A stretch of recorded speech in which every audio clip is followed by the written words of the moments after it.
Oh, hi guys. I'm just cooking here in a freaking heat wave in March in Los Angeles. Ah!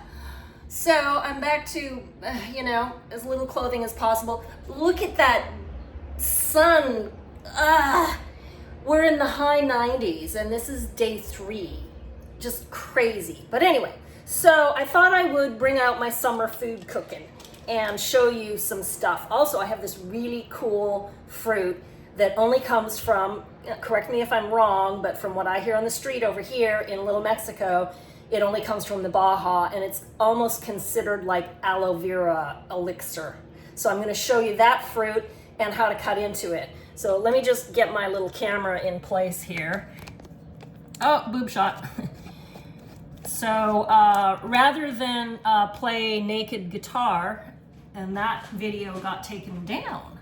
I didn't realize. I don't do a whole bunch of takes. This is like one take, girl here, and then I just post it. So, if you get a cleavage shot or whatever, whatever. So, okay.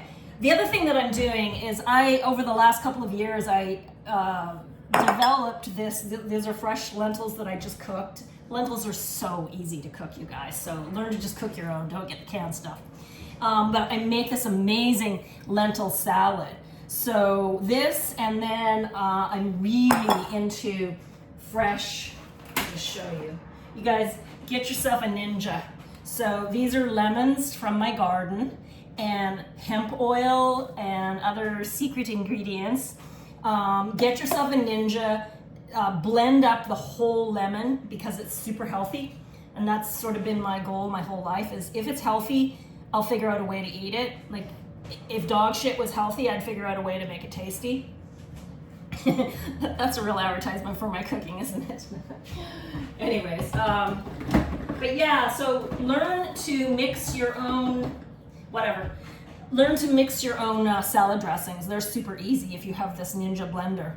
And then I mix my fresh lemon dressing on the lentils with a little bit of cut onion, and I save it. And each time, this has to be fresh. So these are fresh cut Canadian, by the way, cucumbers that I just discovered that are super crunchy and yummy. So they're sort of like a Persian cucumber. And then fresh broccoli, sometimes fresh bell peppers. It's delicious. This lentil stew almost, it's like a lentil salad stew is what I would call it, is over a fresh avocado as well. So it's almost like a super thick dressing is what I sort of use it as, is the best description. And my backyard right now is raining avocados. It's the cool thing about buying historic houses is often you get historic trees that don't even need maintenance, and they just are bountiful. So on that note, the other thing I wanted to show you, so I have a loquat tree in my yard, east and west. I just picked these. So this is what fresh loquats look like. And you cannot buy them in the store. I have never seen loquats in the store anywhere. And I think because if you were to pick them, the only way is to pull them, and then it has exposed flesh, so I think they just go too bad too quickly in the store. So I just wanted to show you, these are also supposed to be super healthy. So I just wanted to show maybe my Canadian friends or my East Coast friends, or even people in LA, the white people, they're clueless as to what these are or that they're edible, and they just rot on their trees. LA people are so weird, like they won't pick, the white people, they won't pick the fruit off of their trees. God forbid. Us Canucks, we pick the fruit, we wash our own cars, we clean our own houses. So here's the, I was looking for my Canadian toque, translated skull cap. I was looking for my Canadian toque and I couldn't find it, to just sort of do a shout out to all of you guys that are buried in snow right now on the East Coast. And I don't know what's going on in Canada because I barely get like real news in LA, let alone what's going on in Canada. So just for you haters out there who were like, how come you're not supporting Canadian causes? Because I don't know what the fuck's going on up there. I don't get the news. I get a little bit of it online, and the rest of it, especially regional news, I don't know. I don't have it. I don't know, so that's my excuse for not. And I'm down here 30 years now. Like, I'm more American than I am Canadian. Not that I don't absolutely love my Canadian hometown and my home country. So here you go, blah, blah, blah. I do not peel them. Some people do. I don't peel peaches or apricots. The peel is where the most nutrition is, and you know, you don't need to peel this. This isn't even like the skin of a peach. So it's smooth, there's no fur on it, and you just cut it open. There's 3 seeds, there's not a lot of flesh.